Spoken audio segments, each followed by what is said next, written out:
Okay, I'm just doing a couple of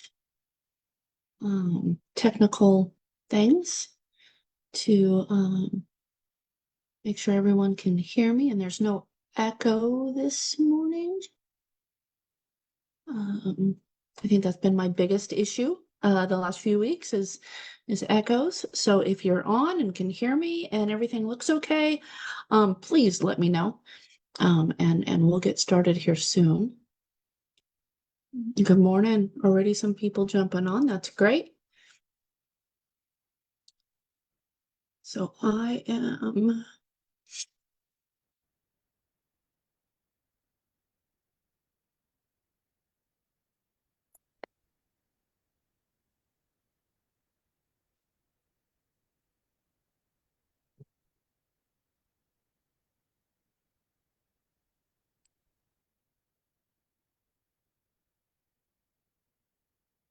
Okay. Oh, I got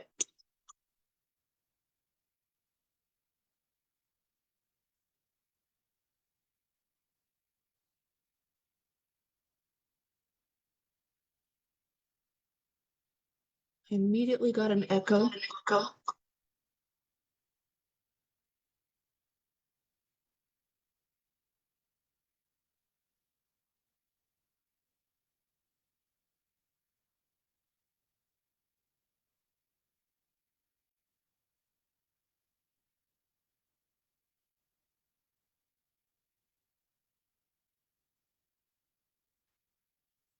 Okay, maybe we won't do that.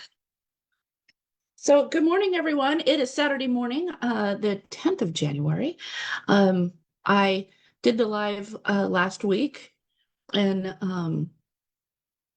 the other side of the state where some really exciting things happened. And then, of course, throughout the week, even though I thought it was a great start to the new year, a lot of things happened. And locally, um, nationally, internationally. It's all around the state, legislative session coming up, so much to talk about. And I woke up about 5 o'clock this morning and I'm thinking, where do I start? I kind of put out a little bit of an agenda and said, hey, this is what we're going to do. We're going to talk about local stuff, between 8 and 8:30. Congressional candidate Amanda McKinney is going to be joining us at 8:30, and we'll go to 9 or until she needs to go. So everyone can ask questions, and then we'll go into the legislative session, which Washington State legislative session starts up next week. So that, and I want to just remind everyone, this legislative session is 60 days. Like, it's a short session. And, oh, can y'all hear me? Did that not work?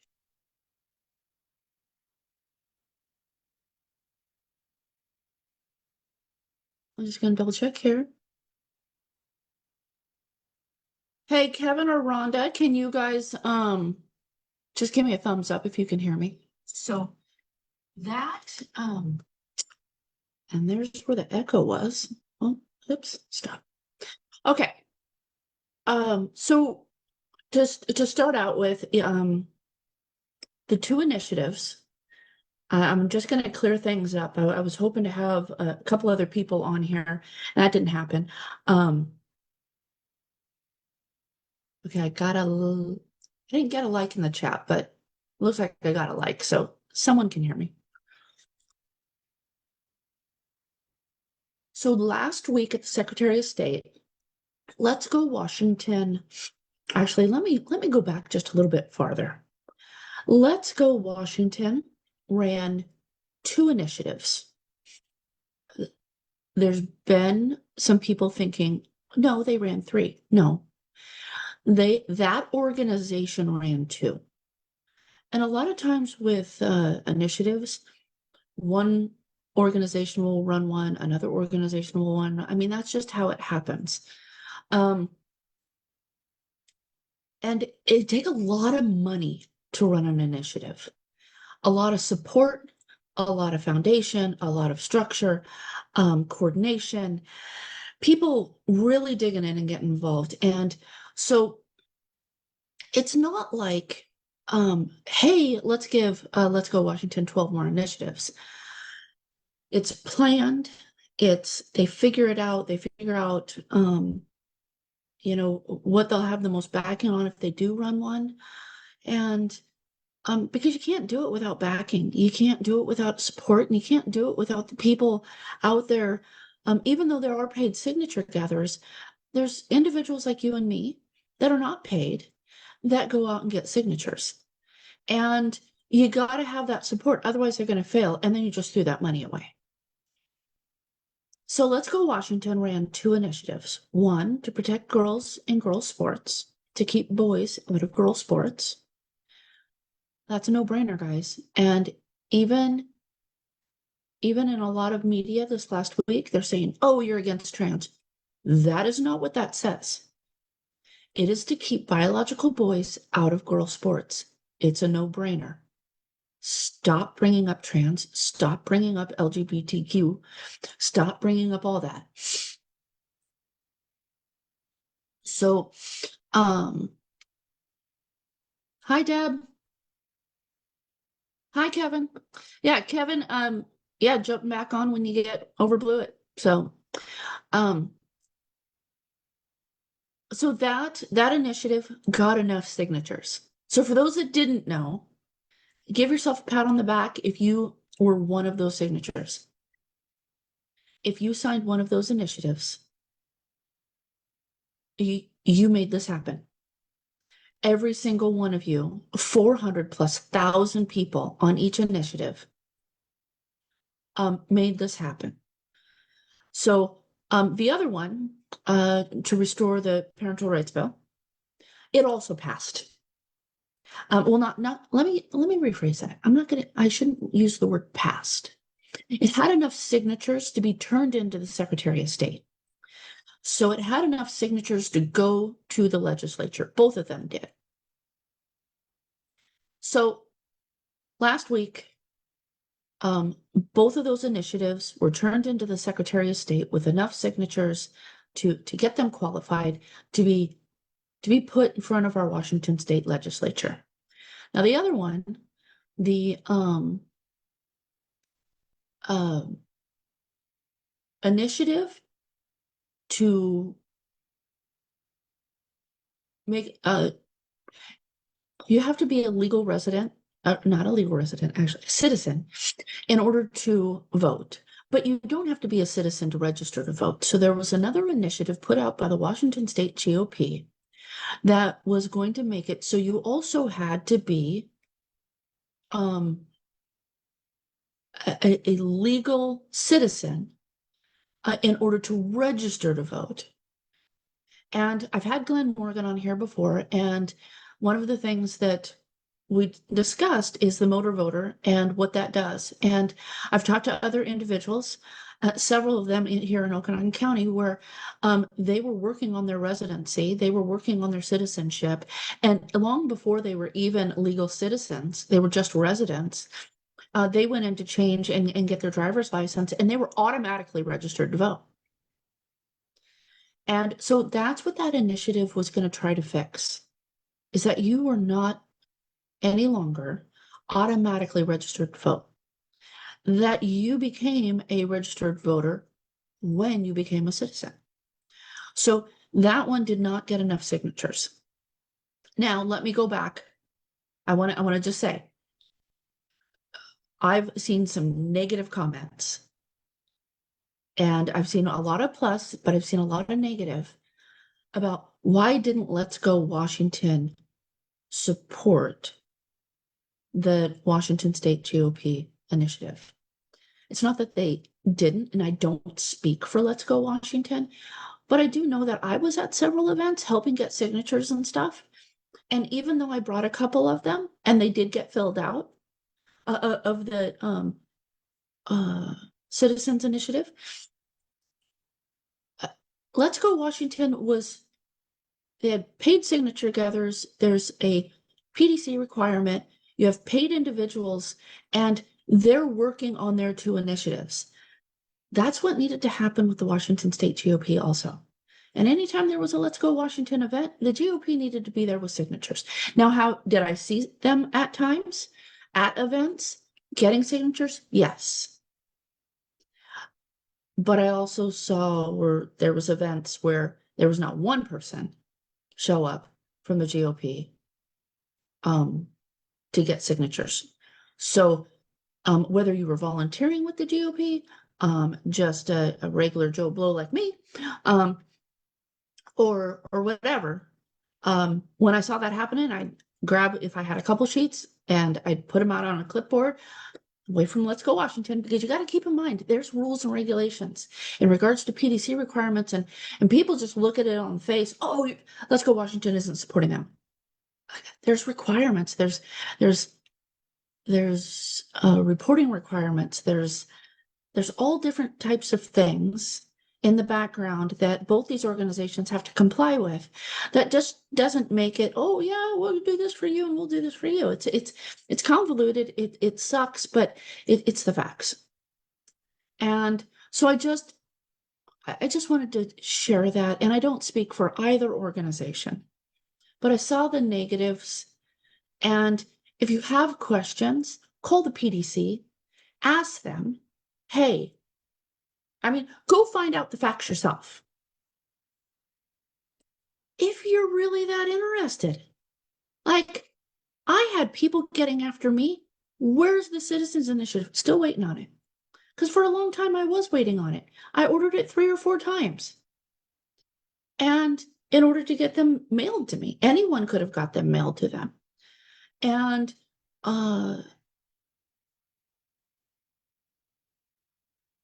several people did get a hold of me several times saying, I need to sign it. I need to sign it. I need to sign it. And I was like, I'm getting them. I promise. And then I forgot a couple times to drop them off at a particular restaurant. So, but I got them there and people signed them. So, but you can also reach out. Like, I don't want to get on anyone too bad. And I don't want to like be all negative and nilly, because it didn't work. So it didn't work. But here's the but. The Washington State GOP is going to run it again. So be prepared. It'll be one initiative. It'll be that you have to be a citizen in order to register to vote. It'll probably be out in the next 30 days. They'll have a longer period of time in order to get those signatures. And every single one of you needs to sign it. And I want to make sure everyone understands something. Even if you have a full form and you only have one signature, turn it in. Don't hold on to it. Turn it in. It's that one signature makes a difference. So don't sit on them. And I'm excited. I'm excited because that'll be, the whole state will be going after one initiative. I don't know of any other initiatives that are going to be ran in the next 6 months. This one will be. Now we're going to go back. I'm going to take a sip of my coffee. Everyone get your coffee. This is going to be a long show. Amanda McKinney's going to be on in 15 minutes. And we have lots of questions to ask her. But let me take a sip of my coffee and we're going to talk about something else. Washington State Legislature. They discussed what they're going to hear and what they're not going to hear. And this happened yesterday, and it was all over the news.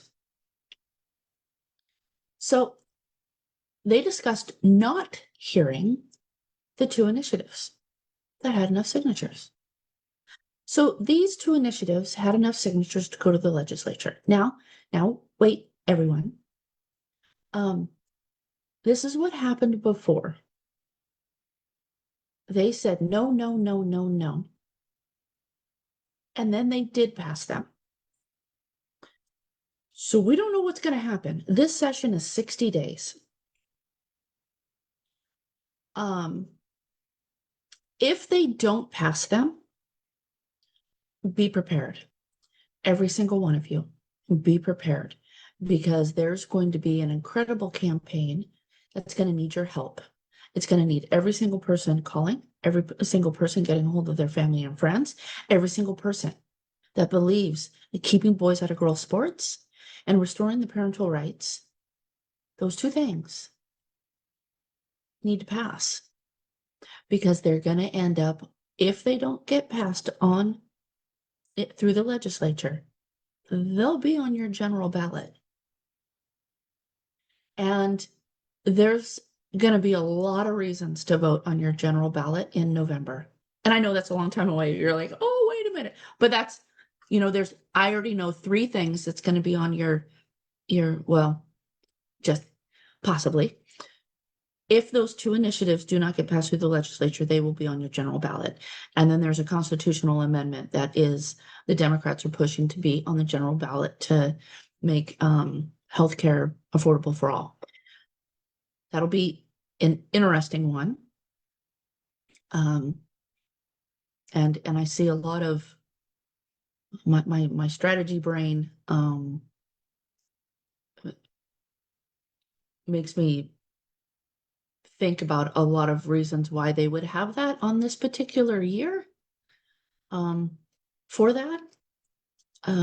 So I'm not sure. Probably shouldn't go into all of that right at the moment, but it is what it is. So, okay, so there's the 3 initiatives. I just wanted to chat about those. So look for the GOP one that's going to be coming soon. And hold on just a second. I'm getting a bunch of messages on another page, and I'm not sure what's up. So hang on just a second. I want to go check this out.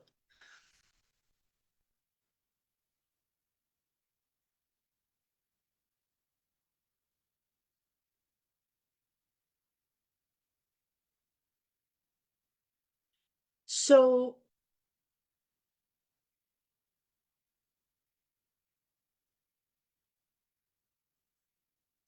hey guys, if you're watching right now, there is, I'm not sure people are finding my live. So if you're watching this, before Amanda McKinney gets on, which she'll be on in just 12 minutes, can you guys do me a favor and share this? Share it to your groups, share it to your friends. Just hit the little share arrow at the bottom and pump this out because I think people are having problems finding the live. They went to this is shared on a lot of group pages throughout the state. And I think people are going to those pages thinking the live's there. So if you guys would just go ahead and share this, that would be awesome. Again, for those just joining, Amanda McKinney will be on in roughly 12 minutes. And we just talked about the initiatives a little bit. I'm going to go into some local stuff. So for those that are statewide, this might be interesting to you, but I live in Okanogan County, and we have a very, like with any county, we've got some different huge perspectives, different perspectives. We have Twisp and Winthrop. We have Brewster and Pateros. We have the Colville Indian Reservation that takes up a huge chunk of our county. We've got Malott and Okanogan, Tenasket, Omak, almost forgot Omak, and Orville. We've got Curlew and Loomis, Chesaw. We've got a bunch of different areas that are represented by different law enforcement agencies and the county. Okay, so you got city law enforcement, some of them contract with the county, and then you've got outside those city limits, you've got the county. And I have harped and harped and harped on the multi-jurisdictional drug task force funding becoming local funding versus state funding, and state funding being cut and going to other social programs and all these things, and just a really crappy situation because the particular bill that was going to help fund the multi-jurisdictional drug task force, which is 14 of them statewide. And one of them, I believe, has already disbanded in the last year since this all took place. So there might only be 13 at the moment. But there's about $7 million that did not get funded in appropriations last year. It went through a committee, got referred to appropriations, and it did this quiet death. And so no funding went to those multi-jurisdictional drug task force, and it was through the Jed Burns grant, congressional funding that goes to the states and then gets allocated to these drug task force.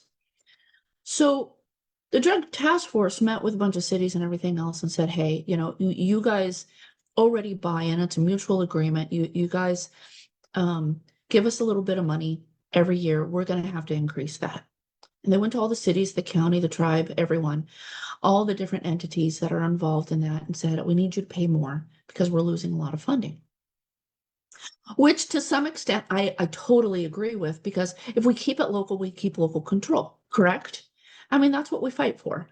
But at the same time, we need that state funding, because there's times where, this multi-jurisdictional drug task force, that involves the feds, that involves marshals, that involves all these different entities to work together and do these big busts and do these investigations. And in order to get this massive amount of drugs off the street. So in Okanagan County, and again, this is my local spiel this morning, guys. We'll get to Amanda McKinney in about 8 minutes. I've been watching the paper and I've been talking to different people. Every city that is on the agreement approved the agreement with the multi-jurisdictional drug task force in Okanagan County, except for one. And I've had people say there's been different opinions on calling out this one city, and I'm going to call them out because I don't think they understand that what's going on is, by not paying for these services or buying into this agreement, they're limiting those services to their constituents of their town.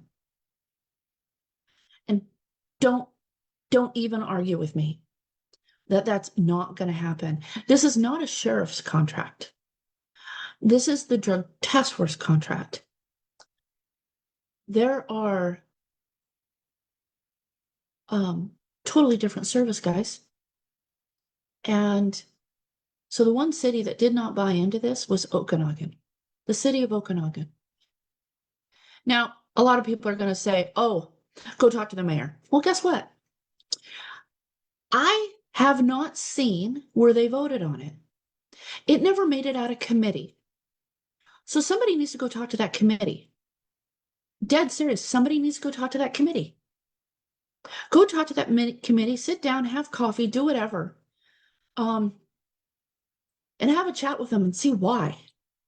Why wouldn't they buy into a multi-jurisdictional drug task force that does investigations inside their city limits in order to keep drugs out of their city limits? That seems like a service worth buying into. And they didn't. Now, the one of the things that sorry, I'm getting little messages. I got a little distracted. So they don't buy in, which means that other cities and everything probably will increase a little bit more. That's one aspect of things. And another one is, well, why wasn't it heard in front of the council? And people say, oh, Teagan, it's kind of like the legislature. If it doesn't make it out of committee, they don't talk about it. Bull. Okay, for the majority of the time, I get it. I see bills get oxygen pumped back into them and show up on the floor, and we're like, where did this come from? Why wasn't there a motion why wasn't there the council saying, no, we want this on our next meeting. We want to vote on this. We want to know why. We want to know what the committee said. Are you afraid of filling your council chambers and having people there that pro and con? Well, that's what you got elected for. I mean, I witnessed a city council meeting earlier this week that, thank God, that people showed up because they actually heard it from the horse's mouth that something was not going to happen that they thought was going to happen. And because they're believing social media. Don't go to social media. Show up to the meetings. Show up to the meetings of city council. Ask the questions. There's public comment. Ask the questions. Ask that council in the city of Okanagan, why did you not bring this to council to vote on and for discussion? Because the only thing that was brought to council, discussed, and voted on was the budget. And in that budget, there's no funding for the multi-jurisdictional drug task force. So that's my little bit of a rant in regards to the one city in all of Okanagan County that did not buy into the multi-jurisdictional drug task force. We have a huge fentanyl problem, guys. Huge. Like I pray that our next congressional representative will fight just as hard as our outgoing representative in regards to fentanyl and keeping it out of here and doing everything they can to make it so that fentanyl isn't in our schools. You know, supporting and backing these multi-jurisdictional drug task force and efforts to crack down on fentanyl, and getting it out of our cities and our counties. Because people are telling me, oh, Skittles don't exist. You guys, Skittles are fentanyl pills that are different colors. And they look like candy. And they do exist. I've seen them. I've seen them in pictures and drug busts. I've seen them in evidence photos. And some people are going to be like, how do you get to see that? I have seen them during presentations from the multi-jurisdictional drug task force in Okanagan County. And it's scary. It's absolutely terrifying. And we need those off our streets. I don't, you know, it's like people, oh, well, what are they doing right now? What is the task force doing right now? They've gotten a lot of drugs off the streets. I fear that people are going to be like, oh, they're not doing much. We're not going to do this anymore. It would be terrifying to see all those drugs on our streets. It's like people don't want to do something unless they have people die in their town. I mean, what's it going to take? Somebody overdosing on the city hall in Okanagan? Is that what it's going to take for them to go, oh crap, we have a drug problem? We needed to fund this? I don't get it. I really don't. So I want to thank everyone for jumping on this morning. It looks like we got a lot of people that are jumping on, and we have an amazing guest that is joining us here in just a minute. I'm happy to say that, and yes, we're shifting gears from fentanyl. We'll probably talk about fentanyl just a tiny bit with Congressional Candidate Amanda McKinney.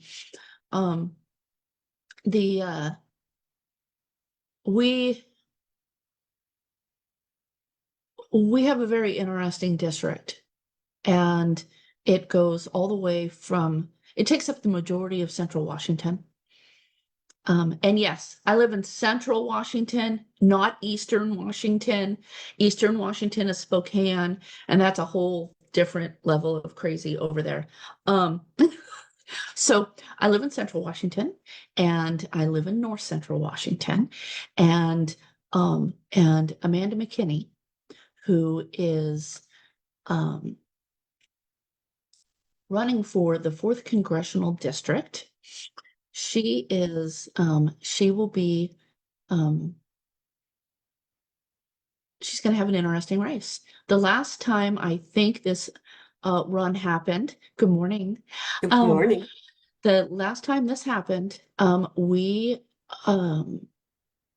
I believe there was six, maybe more, um, 6 or 8 candidates that ran in this district, and it got pretty contentious. It was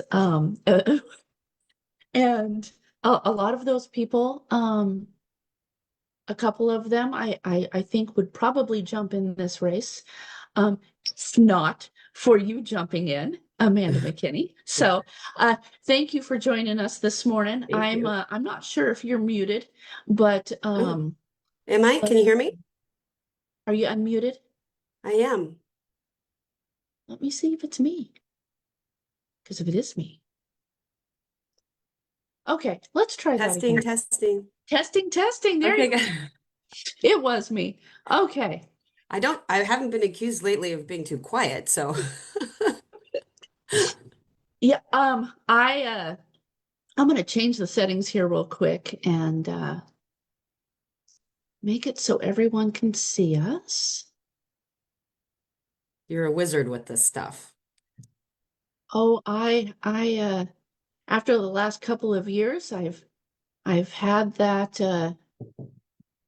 um I've had a lot of fixes.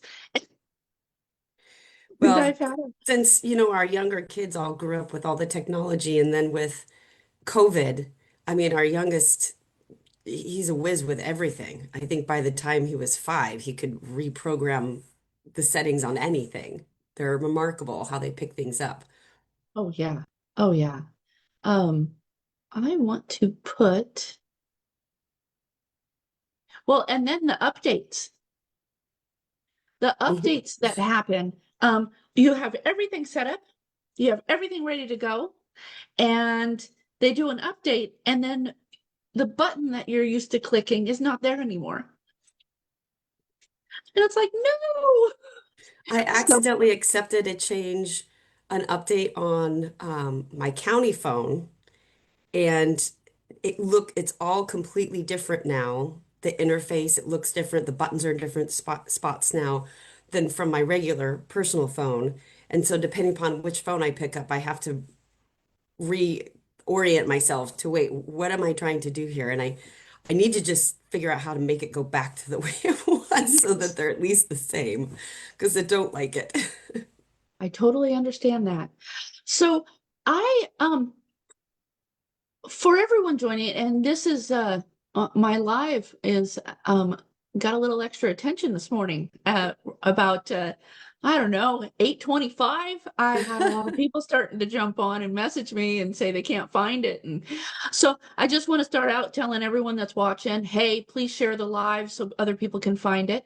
And then welcome you, Amanda McKinney, for joining this morning and running. It's being a candidate is not the easiest thing to do. And It's best not to check social media, that's for sure. oh, absolutely, absolutely Rule number one, agreed. don't look. I myself, as a candidate, several times, won half the races, didn't win half the races. You win and lose. Yeah, you definitely. I've had people screenshot things, and I'm like, send it to me. I did yesterday, though. I hopped on to post a picture of my dad for Law Enforcement Appreciation Day on my personal page. And because he loves Facebook, but he loves it for all the videos. For someone who didn't want to do technology, and now he's got his headphones and he loves listening to all the videos that come up, he finds all the memes. I think memes are definitely probably proportionately shared more by that age group. And this is meant to be a compliment to people like my dad, in the 65 plus range. He just gets a kick out of all of it. And he really enjoys it for connecting with all of his buddies from law enforcement that he worked with over the years and in the Coast Guard. So, but I did it because I knew he'd see it, and I wanted him to know that after all the things that were happening this week, you're still my guy, Dad. Awesome. Awesome. Yeah, yeah, yeah, you're right. Yeah, the older version, yeah, they do. They like those little videos. So I'm gonna before I ask any questions, I think I'd really like you to just start out and say who you are Yeah. and say what you've done because you've done a lot. It's So been go it's for it. been a lot, yes. Well, I'm Amanda McKinney, and I guess, probably a good place to start is, where am I from? And I mentioned my dad, but my whole family is from Kittitas Valley, Ellensburg, and my dad left there to go into the Coast Guard and went in to become an Oregon State Trooper. I was born in Coos Bay, Oregon, and my family, we moved to the Dalles, Oregon, when I was very small, because that was the closest state trooper office to Ellensburg, to home. I graduated from Central with 2 degrees and proceeded to immediately go right into banking right out of college and ended up, after working for several years for a large corporate bank, ended up starting my own mortgage company very early in my 20s and absolutely loved it. I loved problem solving, being able to help guide people how to better position themselves financially.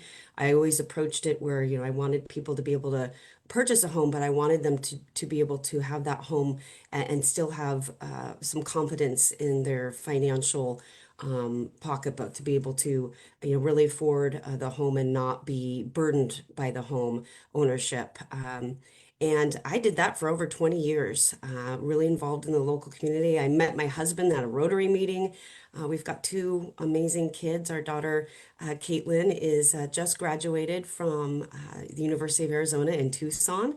And then our son, Duke, is a seventh grader here at a little Catholic school in Yakima. And my family is close, but my husband's family is born and raised in Yakima, the Gamache family also came here as a family from Europe and commercial farming and growing up in my case growing up helping on the family farm in Ellensburg and then working in the cherry orchards when I was young growing up the Dalles sweet cherries and commercial agriculture has just been a part of my life, my husband's life, and it really is the lifeblood of our community, the entire Congressional District 4. And 6 years ago, I thought, well, this county commissioner job is crucial. And a lot of people don't know how much county commissioners are responsible for. And being in real estate and finance, understanding agriculture, the water components, property law, insurance, those were all things that I already knew. And I was really wanting to see some really vibrant, energetic leadership at the county commissioner role and really more proactive.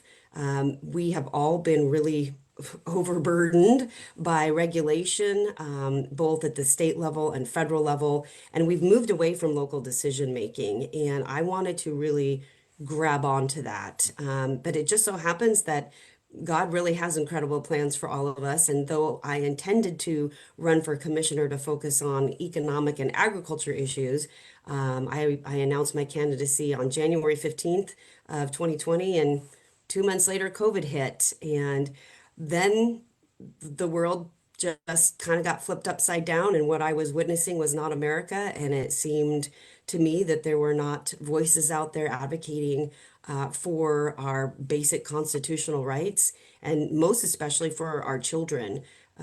Being being in meetings and being able to see that the experts were telling us that our children are fine and great and they're learning all they need to from the laptop at home and there's no problems whatsoever.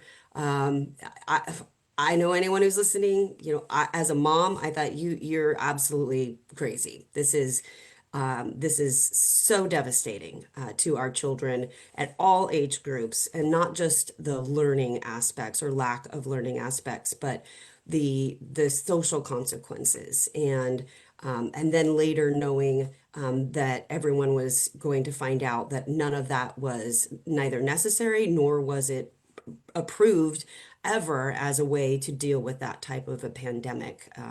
Social lockdowns were not something that actually was recommended, but they just threw the book out and said, "This is what we're going to do." So that's really how I got kind of at the forefront of leading county commissioners. Shortly after becoming elected, I joined the board of directors and the legislative steering committee for the Association of Washington State Counties. And I definitely was a firebrand on restoring, our basic constitutional rights, but also finding a way to work with what really is obviously a super Democrat majority state government, and how to strategically work to find ways to get the things stopped that we don't want, and get some good things done. We're blessed in our part of the state to have good local leadership. And I think anyone who's been in elected office at the local level and has to deal with the state knows that you do need to find partnerships and ways to work with people where there is an opportunity that you can find to do so.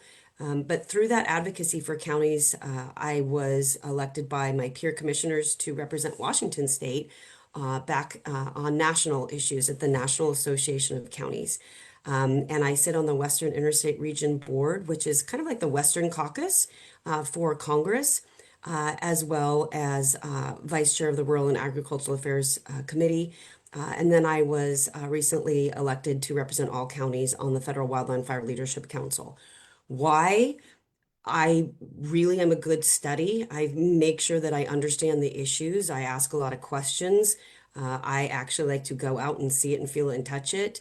I talk in great depth with my fellow commissioners to really understand what it is that their constituents are feeling as far as the impacts from lack of management, from our natural resources, for example, and what issues they're facing. And so many of it is so similar to what we experience as the main issues here in Central Washington. Rural issues are significant.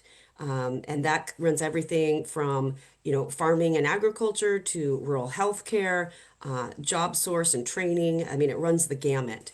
But I have had the opportunity to spend a lot of time traveling across the United States to meet with other commissioners in their rural communities. And similarly, ended up doing a lot of work in Washington, D.C. to advocate for counties and local issues on things like, pushing back against reintroduction of grizzly bears, for saving dams, for investing in water infrastructure, and really deregulation for the Endangered Species Act, the WOTUS rule, the Columbia Treaty. Those are things that I'm heavily steeped and involved in. And so those are actually significant issues for our district. And I already can hit the ground running because I've been working on them for 5 years. Wow. That's a lot. Like I said, you I'm gonna turn my And I video can't back. see you, just so you know. There we Oh, go. there you are. I was trying to hide me while you were talking, and um That's a conversation. I would love to see you. yeah. So I figured, I'd give you a chance to introduce yourself, Yeah, and then we have some questions. yes, of And course. I've had some other people ask some questions, and I've told people, hey, feel free, and I will try to catch up on the questions through the chat. Um, so one of my things, and we'll get there, and I'm gonna have you just think about it in the back of your head. Um, Fentanyl. Mm, I don't think people realize how bad it is. And I don't think people understand at what levels of different government, how these different, because like a lot of people think, oh, the cities can do all this, oh, the county can do all this, oh, the state can do all this, oh, the federal can do all this. And uh, I don't think they understand that they can all do a little. Not one entity can fix it all. And it's yeah, so I want you to just think about that for mhm. right now. And then I'm going to ask you a couple questions. So up here in Okanagan County, water rights are huge, and I know Mhm. they are down there also. Yeah. I sat on the YRA 49 Planning Committee for 2 years, and that was the most interesting committee I've probably ever sat on. I'll never forget it. Some people thought it was a waste of time. Some people thought it was great. There was definitely a wide variety of a group of people that were appointed by the county commissioners in order to figure this whole thing out. And but as a fourth congressional representative, what does uh,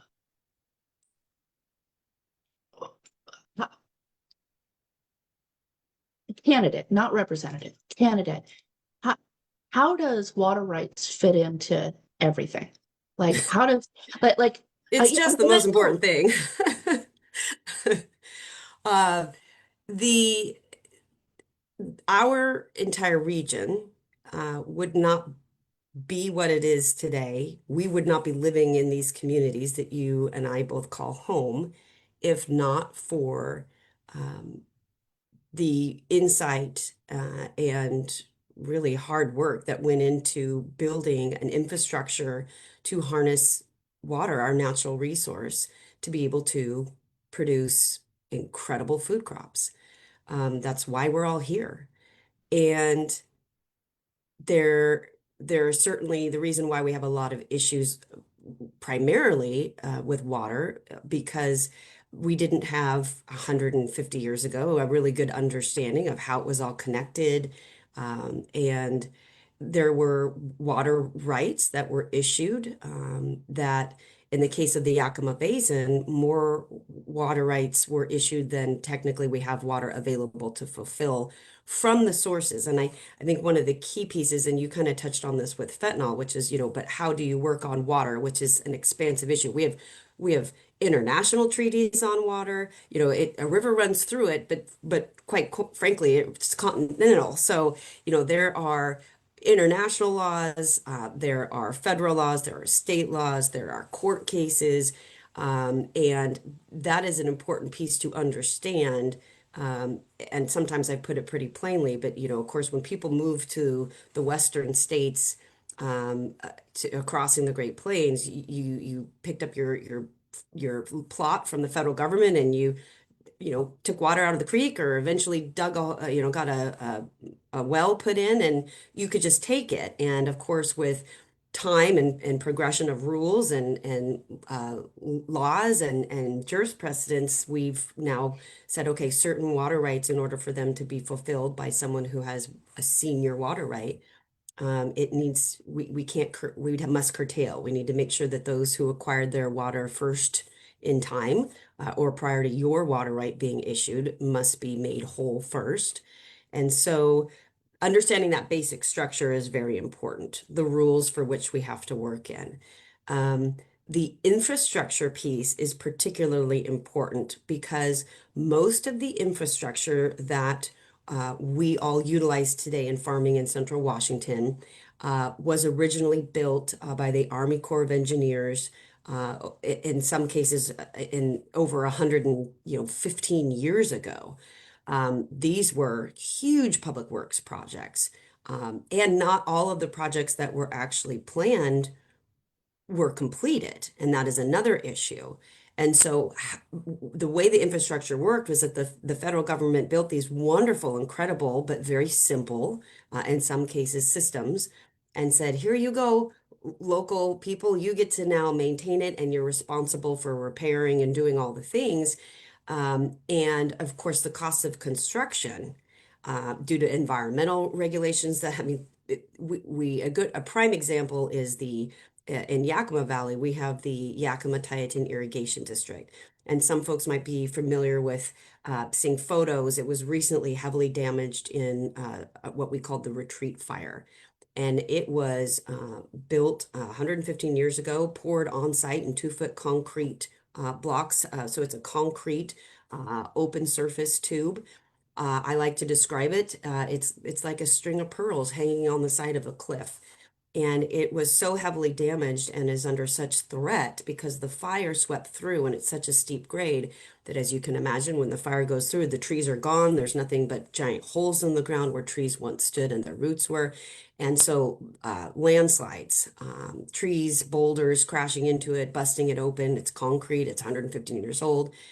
And, that's the type of infrastructure that, even absent of a disaster like that, it still needs to be repaired, it still needs to be upgraded. And the ability for the users through the irrigation districts to pay for that, it's too costly. And so, what the federal government poses as a possibility for local municipalities or irrigation districts, taxing districts, is the opportunity for low interest loans and, in some cases, grants. And so, that is how locally you get to have an impact, which is to be aware and make sure that you are, in many cases, in order for an irrigation district or a water municipality to get federal funding or state funding, they have to have plans.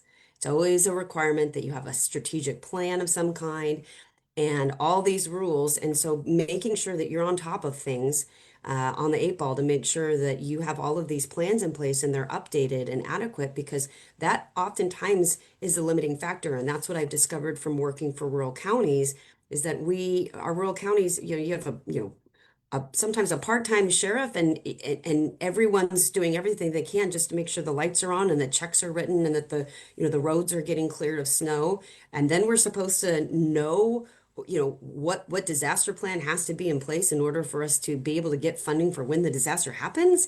It's a near impossibility. And so it takes a lot of assertiveness, and I think that's why I've had success, is to be able to learn from others. And I guess, rather unfortunately, have had experience in my 5 years, some significant disasters, to find out what we did not have and what we need going forward. But more importantly, to share that knowledge with the other people in the area, and other commissioners or supervisors or city councils, so that they know this is really important. You should check and see whether or not you have this thing. I also represent Yakima County on the Yakima Basin Integrated Plan. And that is, really the gold standard for water resource management.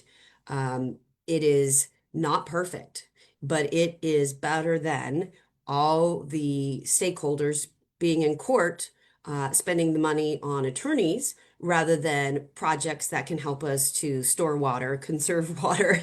Long before my time joining the board, this is something that many had the foresight to put forward. And for my part, I have been passionately advocating that we need to fulfill our commitment from the plan for more surface water storage for municipal and irrigators. Obviously, we have had 3 consecutive years of what is legally termed a drought in the state of Washington, which forced curtailment. There were communities, especially in the Upper Kittitas, that actually had their water curtailed for drinking water. That is a significant impact. That is a really, really troublesome concern, because obviously, and being in real estate, if you can't guarantee that a home is going to have drinking water, you potentially lose occupancy certificates. And of course, that will drive down the property values for the people who own the homes and everyone around it. And we would be literally, going back to the Wild West with, no one there and run up towns and, tumbleweeds blowing through. So it's really critical that we pay attention to all of the needs, which include municipal. And I'm heavily steeped in all of those things. And I hope that was at least an expansive enough, but there are so many facets to water. I am Yes. very well versed in all of them. And there's a lot of opportunity to continue to bring resources into our region, I believe. I've been working to do that. We're actually expecting very soon to find out from the federal government the response to some advocacy work that I've been part of for replacing that canal that I mentioned, the Yakima Irrigation District Canal. And it would be a heavy investment into the community. It would be over Oh, $300 million absolutely. that would come in the form of grants and loans to replace that canal. So it's Wow. possible, but you have to do the work and you have to know who to talk to. Yes, you definitely have to know who to talk to. Okay. Well, I'm not going to expand much more on that because, We could um, talk for years on water. oh yes. Water is, and I wanted to start with that one because I was like, oh, water's going to take forever. Um, I tried to be concise. let's see. I think you've pretty much answered that. So a lot of people are wondering, I've had a couple people like, what happened? And I don't want to talk about, I'm going to steer away from our current representative, and I'm going to steer away from any other candidates. But I am going to ask this. You got the Trump endorsement. So with everything you just said, all the stuff you've been involved with, um, being able to, the committee that you referred to that was similar to the Western Caucus, all those things, you've spent some time in DC and you've spent some time really fighting for your area. And so I mean, there's no question about it that you would definitely be a fighter. But why do you think you got the endorsement? I want to say also what I'm equally proud of is that I also received the endorsement of the Speaker of the House, Mike Johnson. And they're for two different reasons and very important. And I think it highlights kind of my style of how I operate as an elected representing all of the people in this area, which is I am very conservative. I actually believe passionately that President Trump has been placed in this position at this time to lead us through some pretty dark times in American history. Especially coming out, I think, with COVID, the juxtaposition of Trump leaving office and then COVID and the Biden administration, we saw how quickly our civil liberties, everything can be taken away from us if we're not paying attention. And basic common sense, without going too much into the weeds, being told that you have to recognize a man as a woman because he simply feels like it, and that's a federal blessed thought process, in fact, requirement in some cases, you know, up was down and down was up, and it was crazy. And border security, and I know we're going to come back to it, but you said fentanyl, the how quickly our country was overrun with millions and millions of illegal aliens entering and or being trafficked, by the way, which Yes. is incredibly, they're victims of being trafficking at the same time as coming into the country, and that's a whole nother story. But President Trump is absolutely leading with fortitude on the issues that matter to our area the most, which is, law and order, just common sense, getting back to, the biblical principles of our foundation, putting America's interests first at home and abroad. It's pretty simple. And I support him unequivocally. That has been clear both in my personal and professional roles. And that is why I really believe that I received the Trump endorsement because he and folks that are around him saw that I was absolutely standing up for him and what he was doing, especially when it came to border security and immigration enforcement, and standing up for girls in sports and all of these incredible things that he's working on our behalf for, and deregulation. And then with the speaker, as I briefly touched on, that comes from it all. We all know this. We all go to meetings, and I've been in lots of meetings, and not only with the speaker, but I have several county commissioners across the state of Washington who've already come out and said, "We've seen her for 5 years in action in these rooms. When Amanda McKinney puts her name tent up at a meeting, everyone else puts theirs down because they want to know what I'm going to say, and they know that I'm going to bring the heat to these federal agents or state agencies who are there to answer questions to us as commissioners. Accountability is important, but also diplomacy, right? If you are abrasive and so confrontational that you're not going to get invited to come back to the meeting. So That's right. I have found a way to be very direct and request information and responses. But I most of the time just ask the question that everyone else is thinking but they aren't sure if they should ask it, or for whatever reason they don't want to. And that is often what I hear most from people is, oh, it's exactly what I wanted to know. Um, my brain, thought in, out the mouth, it just works that way. And I find a way to filter it in a way that it's still, yes, I'm a fighter. I like to say I'm a classy fighter, because you know, you can, there's a sign at the Notre Dame football locker room that says, you want to have your foes both fear and respect you. And I think President Trump exemplifies that to the nth degree. I have a little bit of that compared to he and a lot of other strong men and women who've come before me.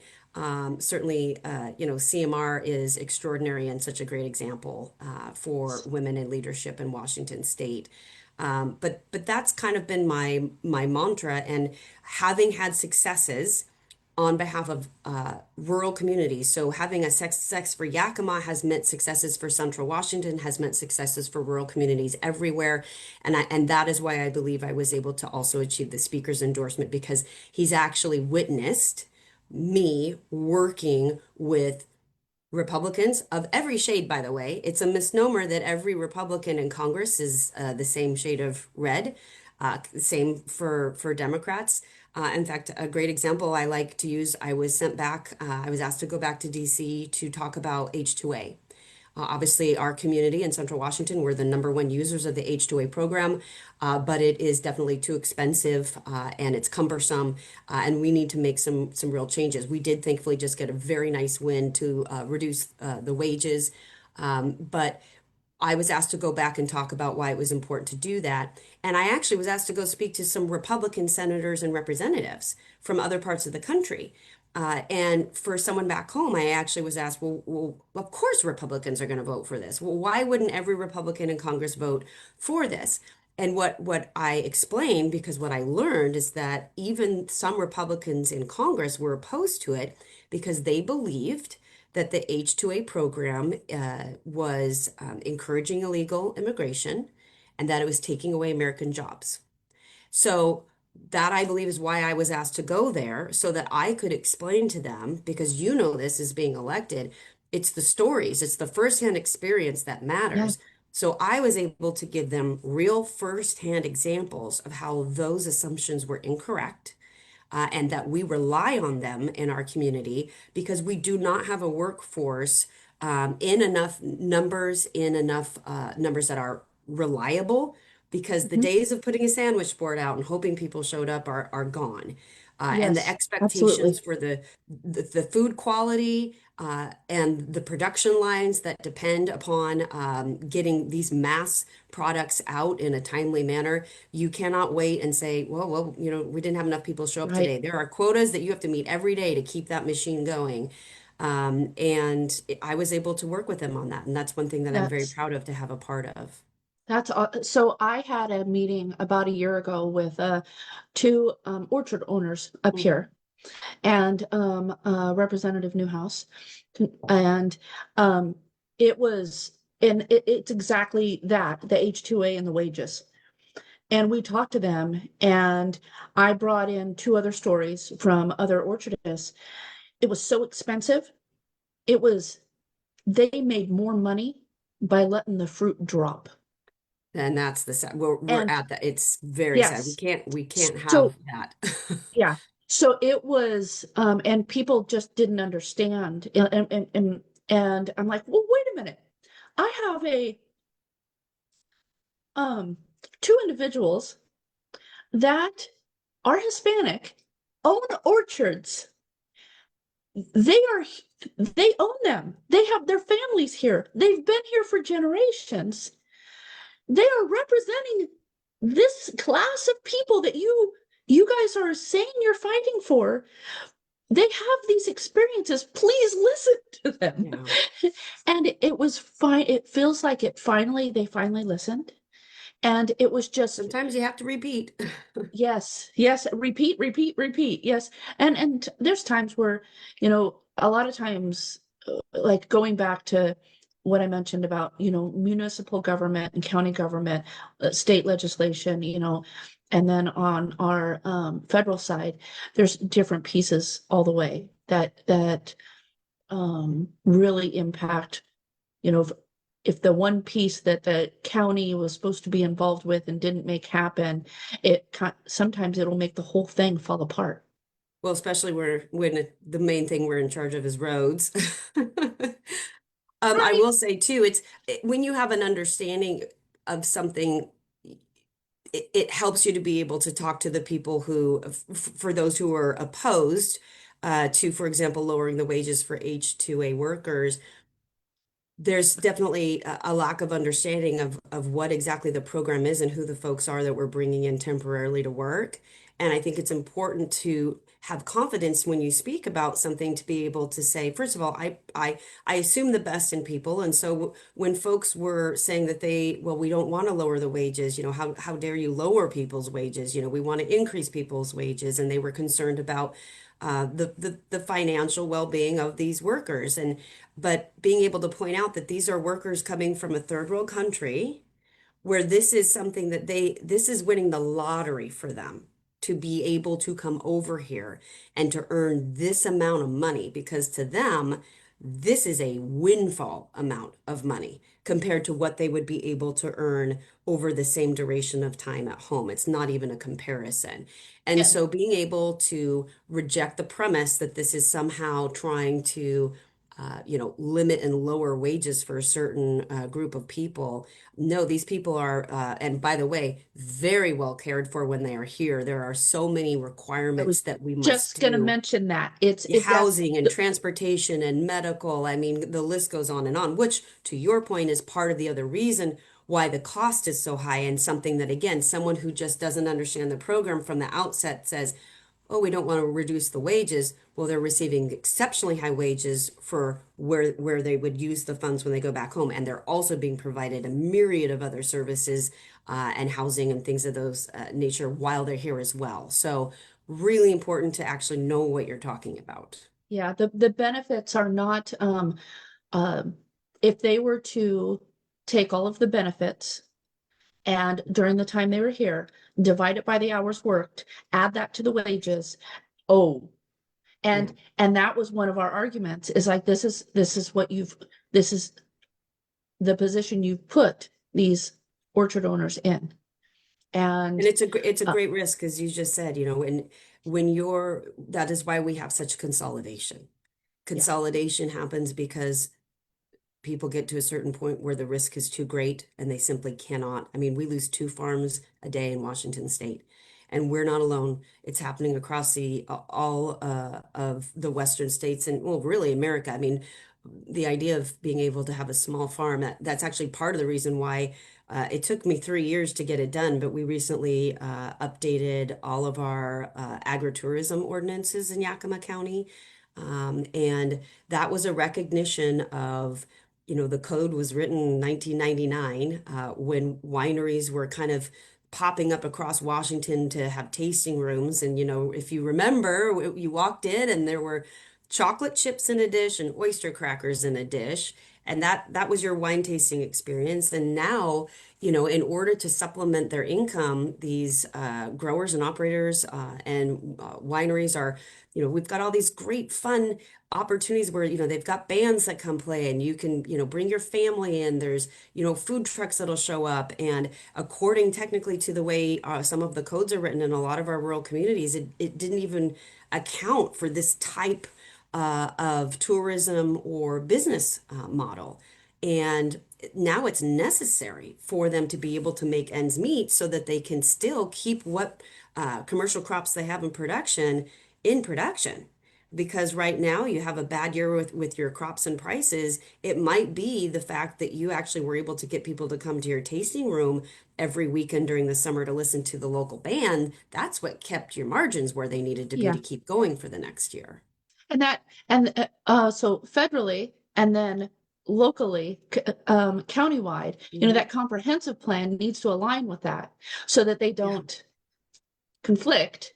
because then people are saying, hey, you're not following this rule, but you're following this rule. And that's why it took 3 years, because we Yes. have several, there are many land zoning and land use laws, which is quite honestly my experience being in real estate and now as a commissioner.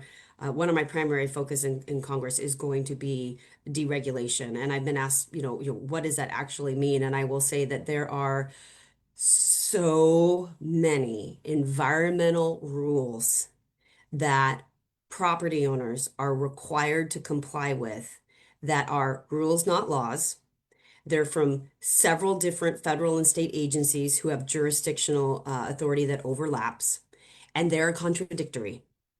And most of them actually do not make sense, and they're not scientifically driven, data driven, and they are so cumbersome. And I want to be able to go back to some more common sense versions of environmental reviews. The Environmental Protection Act, like many things, came from a good place. We should not put toxic sludge in the Hudson River. We shouldn't just take our used tires and dump them in the Columbia River. We should be good stewards of our environment. We should do our best to, put our garbage in landfills and not on the side of the road, and not contaminate our water with really, really terrible contaminants, or our air. But Washington's a perfect example of a bridge too far. And Yes. the cost benefit ratio is clearly, we passed that long ago. We have the clean air in the state of Washington. We're the cleanest air, and yet we have continue every year to have even more burdensome regulations on air quality. And it's just like COVID, trying to mitigate to zero. And really, what Washington State, and depending upon who's in charge of the White House, the federal government has been trying to mitigate the impact of us humans on the environment to zero, which is not plausible, not practical, and clearly we can't afford it. Um, I want a clean environment, but we need to do it in a way where technology is being developed that allows us to do it as a natural progression because it becomes more cost effective that way. And it's the primary reason why housing costs are so high. You can go anywhere in the United States outside of Washington and you can get a really nice piece of property with a house on it, and it is sometimes a third of the cost. And you think, well, why is that? It's absolutely the regulations. Yeah. Every year, our state legislature puts more requirements in for energy efficiency and remediation of soil because 100 years ago someone dropped an oil can, just these really, really devastatingly costly additions to developing and building. And then again, depending upon who's in charge of the federal government and who's writing the rules and in charge of those bureaucrats. And I have really worked to make sure, and part of the thing I did to help all counties, well, all municipalities, was the National Association of Counties has their policy documents of what they advocate to Congress for. And under the Biden administration, when they were trying to reintroduce grizzly bears into the North Cascades, they completely circumvented the legal requirements for proposing allowing any organizations to apply to be what's called a cooperating agency. And there is strong federal requirement for cooperation between federal and local government, but the federal government left that a long time ago, decades ago. And it was so brazen and flippant that they simply resolved not to do it. So what they did is they decided to rewrite the forest plans they did an amendment that would have impacted all the forest plans in the United States, which is a no-no on its own. You can't do a nationwide amendment on old growth as well. And so with the grizzly bears and this proposal to do the national old growth amendment, obviously I said no, no, no, no, no. And I went to our national meetings, which of course have commissioners who are Democrats, commissioners who are Republicans, Mhm. obviously maybe some independents as well thrown in there. And while some of them I knew may actually have wanted these things to go through, I knew that the best way to stop it from happening was to find what would motivate them to support my policy change, which was we're going to require the federal government to cooperate with local jurisdictions on these issues, which, by the way, they should already. Um, Yes. and I went and said, and it was the same thing for bringing in energy. Um, there were some who were really embracing the idea that of, well, you should want to have your entire backyard turned into a giant solar panel. That would be fantastic. Well, if you want it. And so my angle was, don't you want the federal government, whomever is in charge, to uphold their responsibility to notify you in advance and allow you the opportunity to mold the rules that are going to impact your residents? And don't you, as a local commissioner, want to have a seat at the table with the federal government rather than dictating to you what is going to happen? Your residents expect you to advocate for what they want. They're the ones coming to your county commissioner meetings a couple times a week and looking at you in the eyeballs when you go to the grocery store. So it was really clear that the best way to get this movement be a national county movement was to convince them that they should care to have their own power restored to them as local electeds. And that is exactly what happened. And so we had a policy change at the National Association of Counties level. And so now all counties recognize that one of our main policy drivers is to ensure that the federal government upholds and follows the American Procedures Act, which was the act that was initially created to acknowledge the responsibility and requirement of the federal government to work with local community leaders and electeds on the ground.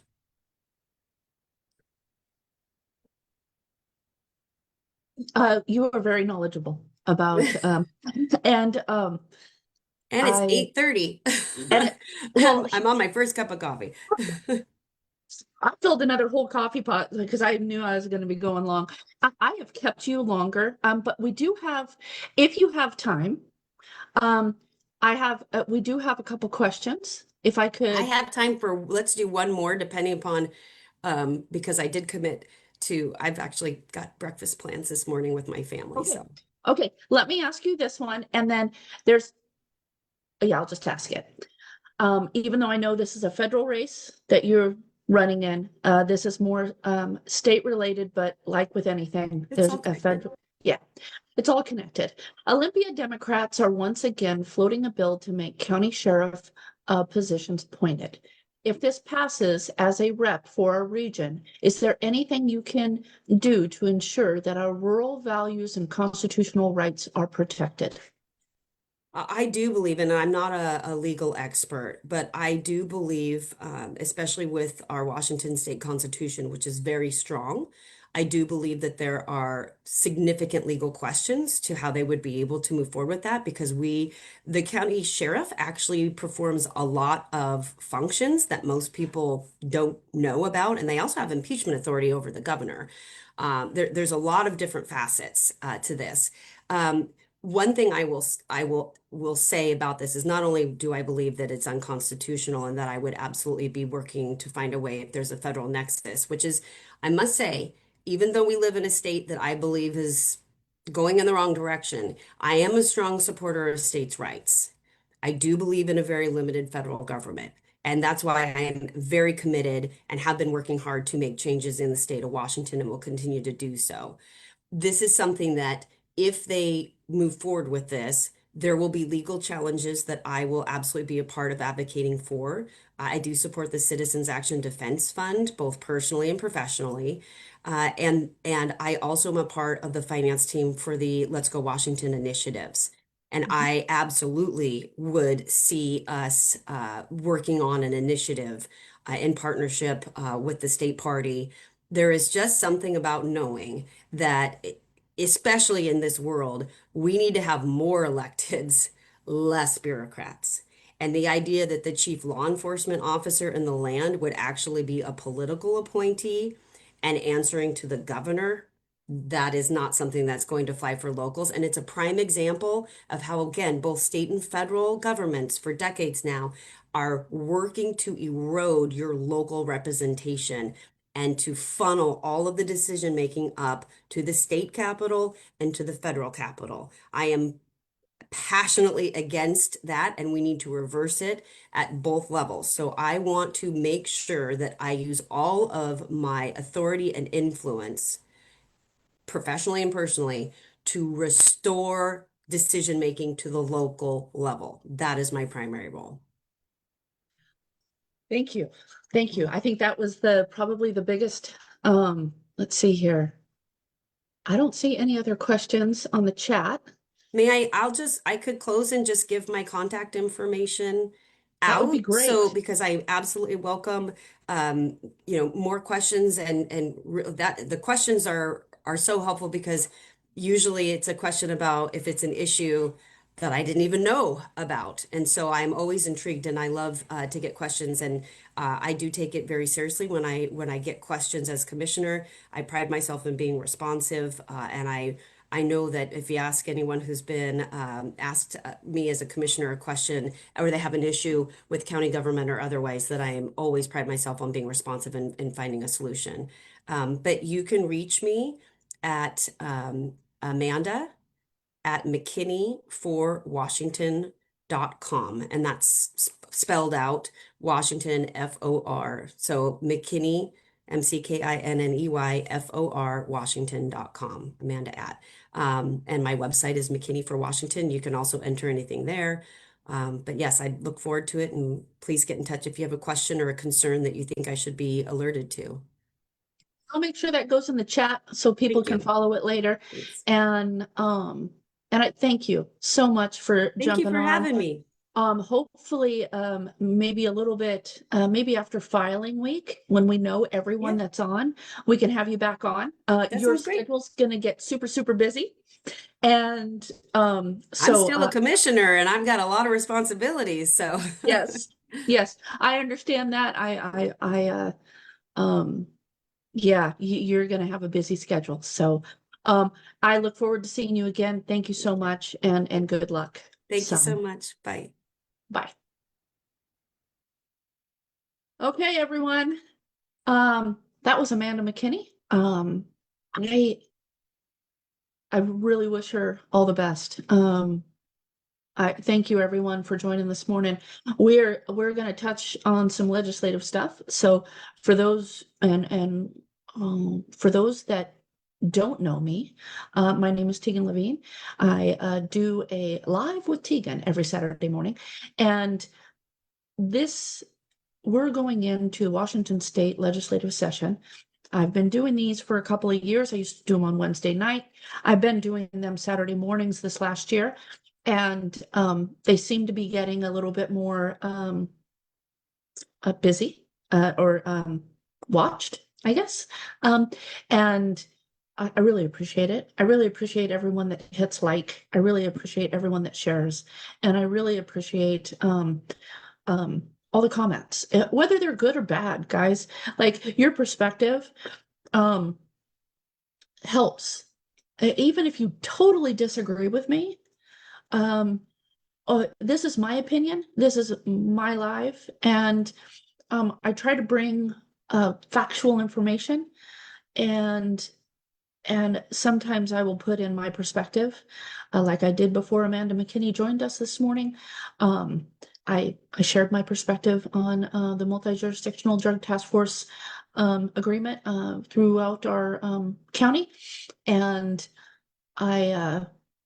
so whether you agree with me or disagree with me, that's my perspective. So it's my show. I get to say what I want, and I don't represent anyone on my show.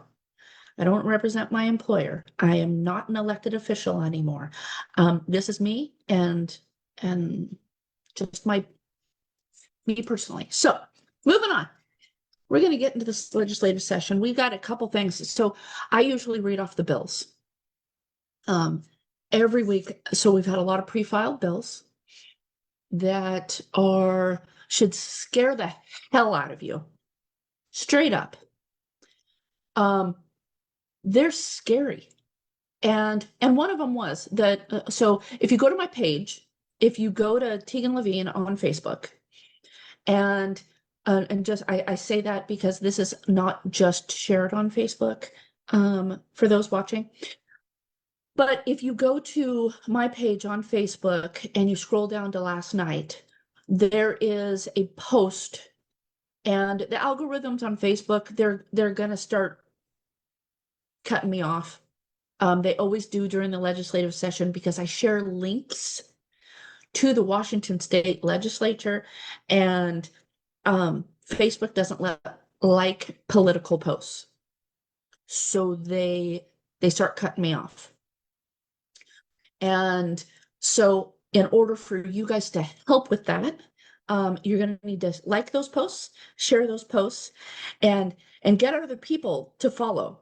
Follow that page. Like, I know I have some personal stuff on there because it's my personal page. But there will be a lot of content politically in the next 60 days. If you want to put me on mute for the next 60 days, have at it. Feel free. Because it will be mostly political. Absolutely mostly political. We're going to be talking about Let's Go Washington. We're going to be talking about the initiatives. We're going to talk about what the legislature's doing, and all these bills. That, again, should scare the hell out of you. So I am going to switch. And for those watching, I've had a bunch of messages, people for different things. If you're watching and you're trying to get a hold of me, I will get back to you. Oh, you are welcome, Carol. Thank you so much for watching. I will get back to you after the live, because we got to talk about some things. And Carol, hold on to your hat. There's a couple more bills that I'm gonna need your help with. Every single person in Washington State gonna need your help with it. Gonna need your help with voting, pro or con. A lot of them that I share. So I had someone message me and say, you can't tell people how to vote. So as a, again, this is my perspective. This is how I'm voting. If you share in conservative values, fine if you disagree. That's why I posted the bill also in the link on the posts so that you can read it yourself. If you just want to roll with how I'm posting it, I put right at the top, vote con. Vote con to take away, vote con to not pass that bill. Like, we don't want that bill to pass. So in regards to taking away my post that says save the sheriff, there's a bill on there. I put the link on there and I said vote con. I don't want them to take away our right to elect our sheriff. I don't want them to be able to have the governor, oh, I don't like this sheriff, I'm going to remove him and appoint someone new. I don't want them to have that authority. We need to save our sheriff. We need to save our right to elect our sheriff. We need to save our right to, if we don't like our sheriff, to unelect him at the next race. If you don't like your sheriff, don't vote for him. But it shouldn't be the right of the governor. Okay? Totally taking away local control. So vote con on that bill. Okay. Anyways, and yes, I get to say that. So, because it's my page. So, anyways, we're moving on. So a couple other bills. I'm going to share these with you. And I wish one of these days I'm going to have somebody help me on my live that can type in some things while I go, because watching messages, watching questions, and trying to get these bills out to you guys is a little bit, I don't want to miss comments. But here's a couple more that I'm a little concerned about. And these are coming up fast, guys. Like testimony, voting pro or con it starts Monday. Like, y'all don't understand how fast this is going to go. 60 days is going to fly by. And there's a lot of people that are researching these bills and staying up until midnight, 1 o'clock, getting posts out, trying to share them on their personal pages, getting them out because the algorithms are going to shut us down. Straight up, the algorithms are going to shut us down. And so share, get them out there, share them with your groups. Okay, moving on. Okay, Senate Bill 5880. Now, this is a public hearing that is going to be heard in the Law and Justice Committee on the 13th at 8 a.m. You need to register to testify the day before. You need to vote pro or con the day before, which means the 12th, which means Monday. So the 12th is Monday. You need to vote. You need to register to vote, or not, register to testify. If you want to testify, you don't have to, but you can also, so there's several ways you can do this. You can click on the bill and you can click on an area where it says to the right on the bill that you want to record your vote for the legislative record.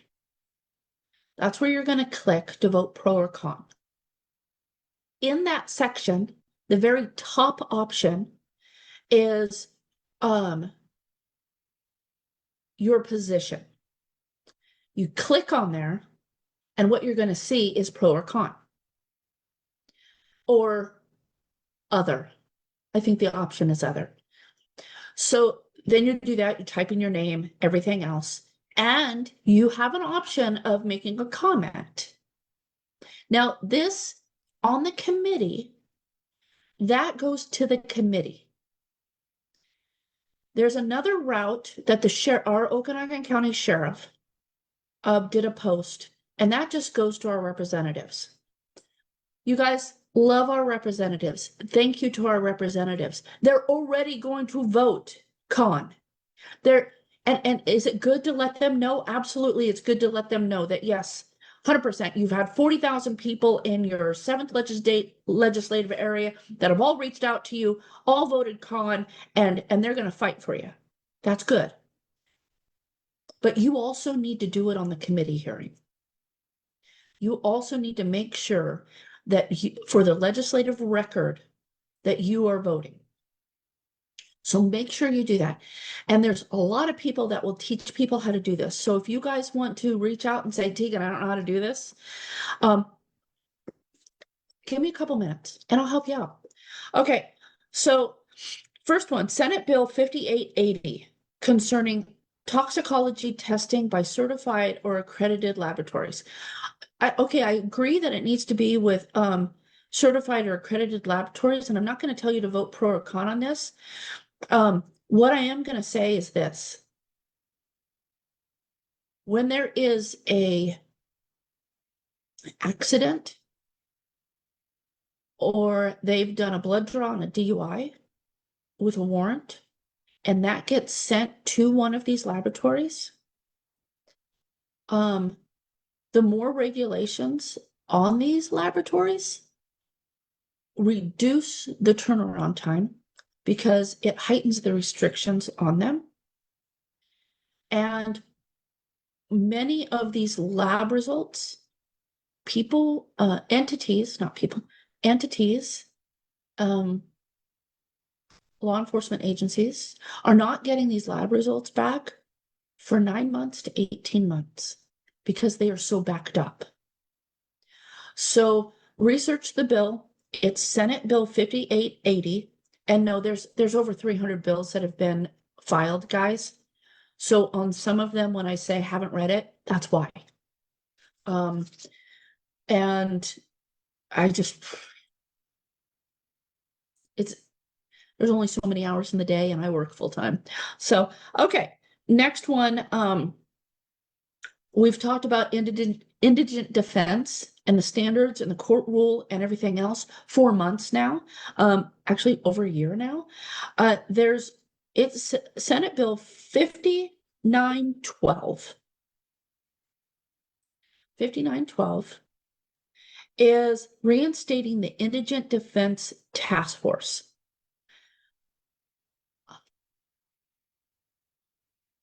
I'm frustrated with some of the task force because we are not well represented, I believe.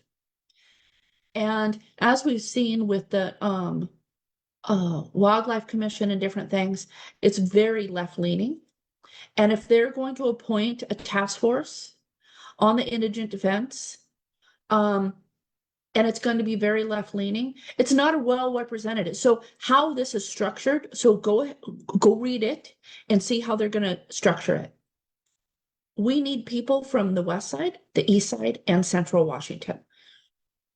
We need people from Southwest Washington, Southeast Washington, South Central Washington. We need people from Northwestern Washington, Northeastern Washington, and North Central Washington. We need people from all those areas to participate in stuff like this because we all have different perspectives. We are all affected differently. And so I strongly believe that these committees, these task force, these commissions need to be better represented in order to represent the people. So read up on that one. Again, that was Senate Bill 5912. Now here's the one that I posted last night. Nope, that's not the one I posted last night. Here's the one I posted last night. And these are all Senate. Keep in mind, guys, these are all Senate. These are not House. So when I say SB for those learning, that's Senate bill. So this one is Senate Bill 5974. That's the modernizing and strengthening laws concerning sheriffs, police chiefs, town marshals, law enforcement agency volunteers, youth cadets, specially commissioned officers, and police matrons. So, and there's also, I don't have it up. If somebody's watching and somebody's in the know and you can look it up real quick, I believe there's a companion bill in the House. So if you're going to testify on a Senate bill and there's a companion bill also, please switch over to the House bill and make your, they don't share. They don't share that, oh, 40,000 people opposed the Senate bill and 12 opposed the House bill. If it's a companion bill, switch over to the companion bill, whether it be the Senate or the House, and testify and make your position heard there as well. So that one was Senate Bill 5974. I need better glasses, guys. Or contacts. If I did contacts, maybe there wouldn't be such a glare. Hey. I'm getting old. Maybe I should go do contacts. What do y'all think? No? Okay, fine. I digress. Okay, moving on. You can all laugh. You know, it's the morning. Everyone's having their coffee. Some of you are still in your PJs. Feel free to laugh. You can laugh at me. Laugh with me. Laugh at me. I don't care. Senate Bill 5855.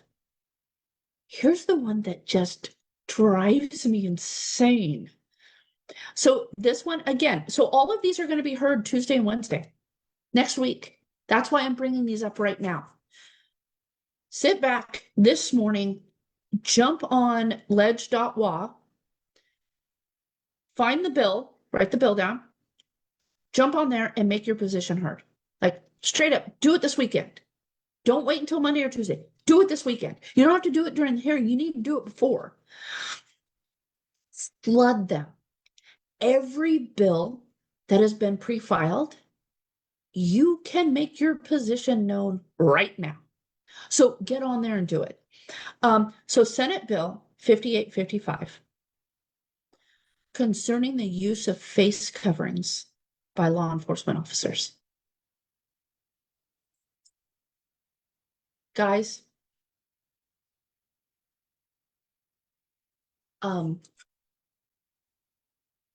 people, you know, there's going to be people that are on the left that are like, they should show their faces.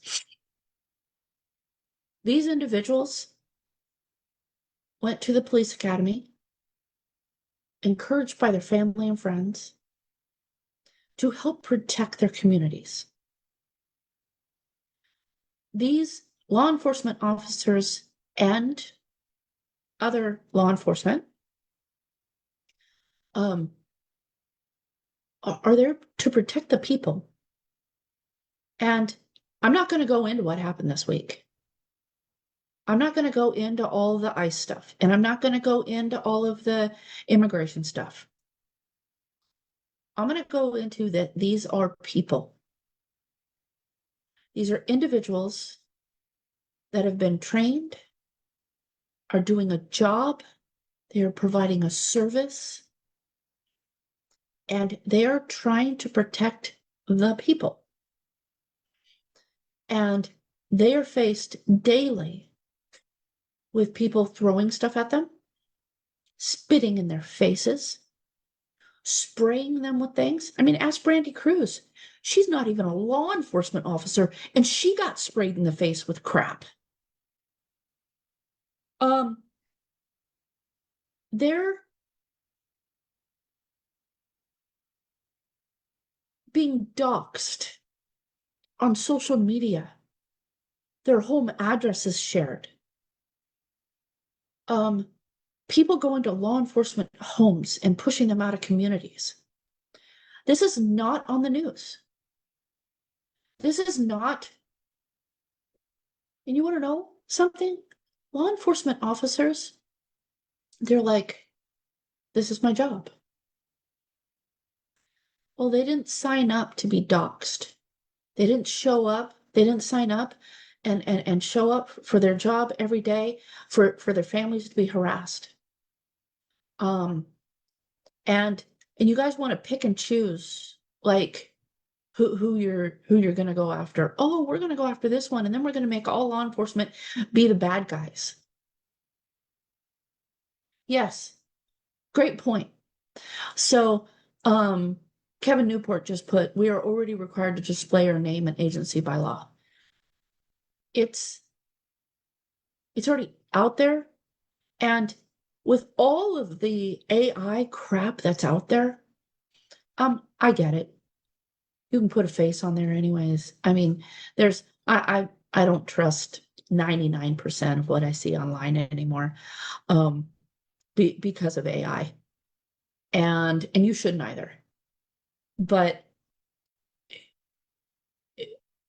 I'm I am so pro law enforcement that and I get it. In every age, every I'm not going to say agency, every entity, every group of people, every um the liberals, the Democrats, the Republicans, the independents, all of them.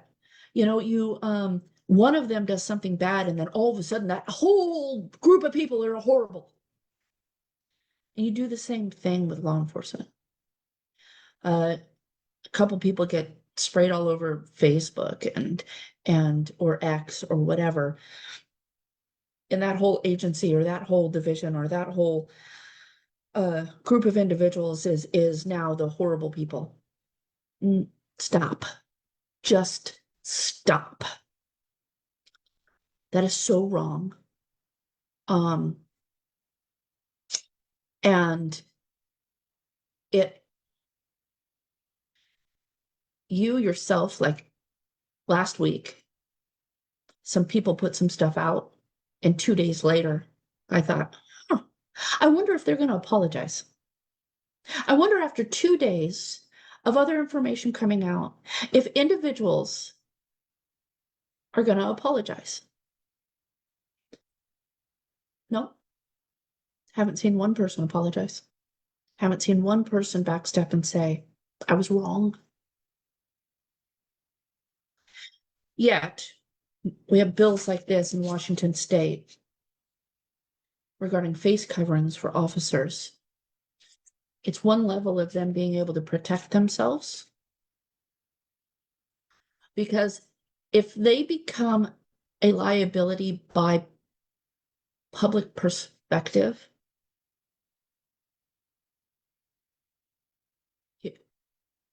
agencies are having enough of a hard time getting officers, keeping them employed, paying them enough, and supporting them.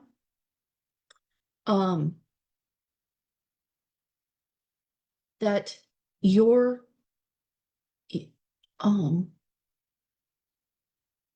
you're you sharing your perspective and negatively impacting that does not help other people. Like, it infuriates me. because yeah, yeah. Um, so I say yes to a comment. In regards, they want their faces so they can dox them. They want their faces so they can dox them, harass them, and and that's horrible. Like I got a friend, and he's not going to be able to watch right now because he's in the academy. And I call him a friend because I've probably known him for 20 years as just bypassing. And now he's in the academy and I'm super excited for him. And I've been messaging him. And he he's encouraged by his 10-year-old son. And his 10-year-old son is so proud of him. And it's such an amazing thing to see. And then I see bills like this that are just going to make that man's life so much harder. I 100% please vote con. I'll get it up on my Facebook page. I'll share it everywhere. Please share it when you see it. I will do the link where you can do your position. I'll do the link for the bill and I'll put my little comment on there. So please share the heck out of it. A few of you watching had already shared it. Y'all shared the other one for the sheriffs last night. Thank you very much. Um, I really appreciate that. Also, I'll be tagging into some things that Nancy Churchill is doing and a couple other people around the state. We all need to support each other and we all need to share posts and get them out there because it's going to be a really rough legislative session, guys. Not only that, they're going to try to do a constitutional amendment that will be on your general ballot. They've refused to hear initially, they have refused to hear or have any floor debate on the initiatives that had enough signatures. And they're going to try to pass an income tax. So, yes, police definitely have enemies in Olympia.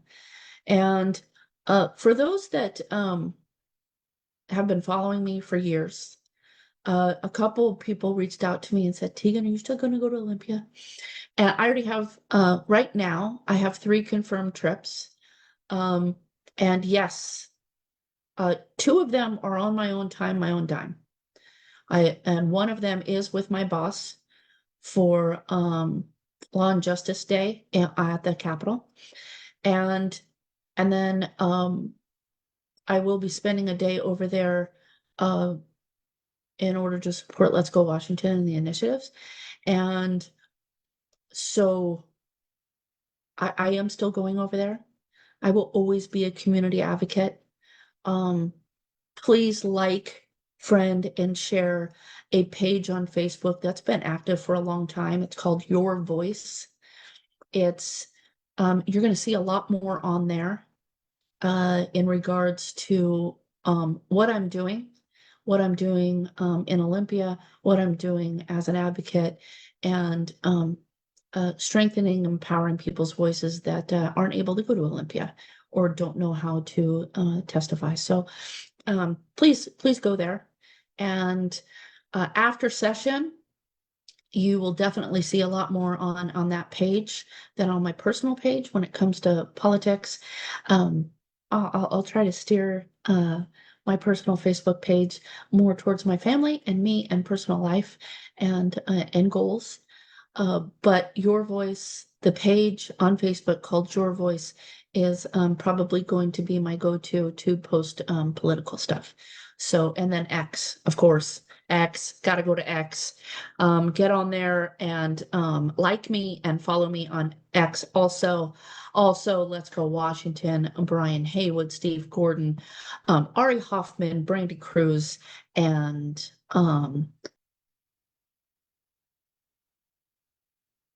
there was Jonathan Cho. I almost called him Ted, and I'm like, no, Jonathan Cho. So go there. They're great. They're gonna really keep you informed on what's happening in the legislative session. And And yeah, I'm about 11 minutes to the end. I wasn't going to go through all of the bills because I think I'm going to be doing some lives all throughout the week on what's going on, some posts. My Facebook's going to be very busy, and I'll try to get it out there and share.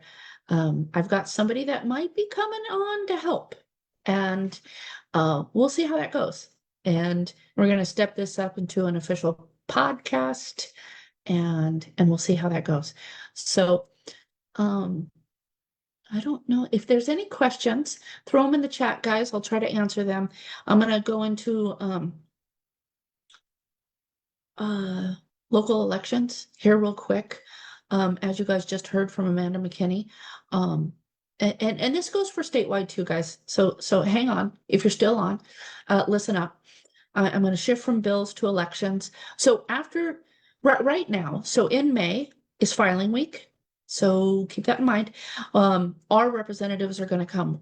If they haven't filed already their PDC, they will be doing that as soon as they come out of session. Most of them did it before session if they were going to run again. And but every county, and this is another reason why I think they have this happening right now in the legislature. And like Amanda and I talked about earlier, everything's connected, right? But you have every sheriff in the state up for reelection. Every coroner in the state up for election. Every auditor in the state up for election. Every assessor in the state up for election. Who am I forgetting? Every treasurer in the state up for election. Who am I forgetting, guys?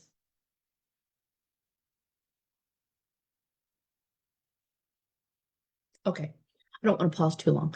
And then, oh, well, and so we have all of them up. We have our fourth congressional candidates, who, yes, Jared Sessler, I don't think ever stopped running. So he's still campaigning. He's still out there. Representative Congressman Dan Newhouse is not running this year, and Amanda McKinney is running. So we have those two confirmed, Jared Sessler, Amanda McKinney, and then I've heard some rumors. I haven't seen any official announcements from anyone else. I will try to have them all on my live at one point in time, and if they agree, then they'll come on. If they don't agree, then they don't come on. So I'll do my best. So, and then we have our reps, and they've been on. Let me just check on things real quick.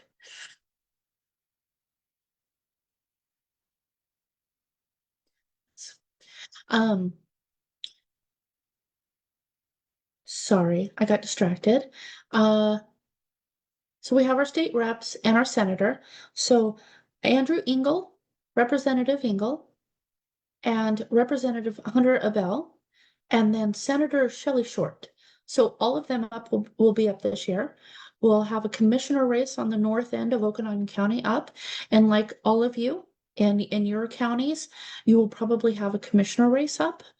So it's going to be a very, very busy. And then all the PCOs are up. So all the PCOs have to run also. So it's going to be a very busy year. Uh, and for all those that I went for 2 hours this morning. There's times that I'll go until 11 o'clock because we'll get super, super busy. I'm gonna cut it off at 10. Because I'm gonna let you all go. And unless we have more questions. I've got a couple questions. No. Just looking again to see if I missed anything, guys. Thank you all for asking. Yeah. Thanks for asking questions. I really appreciate it. Um, Thanks for participating in this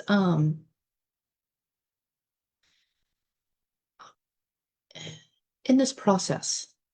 Uh, a lot of people don't like politics, and politics basically run our daily lives in, right? And I guess I'm going to end with this. Most of you know, because I've shared a lot. I've shared a lot with my personal life and what's going on. Do something for yourself. A lot of us are super, super busy. Do something for yourself. Take some time, go for a walk, clear your head. If you only have 10 minutes, spend 10 minutes on you. During the elections, during the campaign season, if these two initiatives have to go for a full-on campaign, there's going to be a lot of Joe Blows like you and me and everyone else that are going to be really trying hard to get these passed.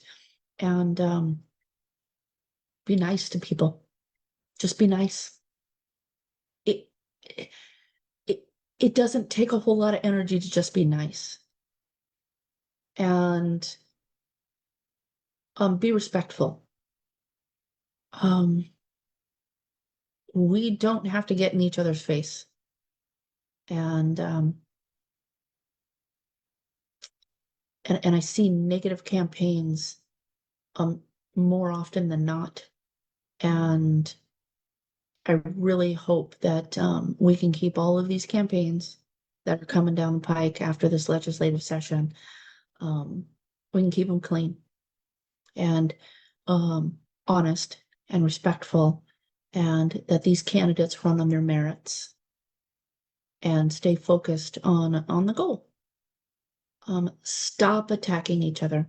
It does absolutely zero good. It divides people. And I have found someone that I follow online, amazing individual from Florida. And he's been doing a marathon or half a marathon in every state in 2026. And you can probably follow him by just typing in pure joy. Amazing individual, runs with the American flag, and a young man. And he's tired of politics dividing people. And he's all for uniting the American people. And I've been following him, and I just want to give him a shout out because every time I watch one of his posts, I smile.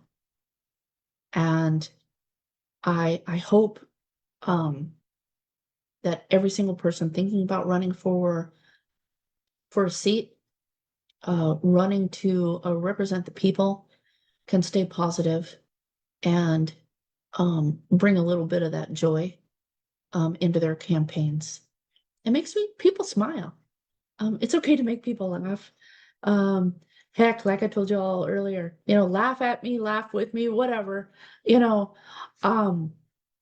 Let's try not to be so negative, and let's focus on our goals. And I know it's hard because Olympia is just a vile snake pit right now, and it's really hard not to focus on that. Smile, share your smile with other people, and just try to be positive, and do something for yourself. Stay healthy. Love you all. It's we're about to hit 10 o'clock, and I'm not going to linger. So I wish you all a great Saturday. Please get on and vote your position. There will be a lot more on my page and your voice on the page, and I will try to share those with the other larger groups on Facebook and X. And I wish you all the best, and have a great weekend. Bye, guys.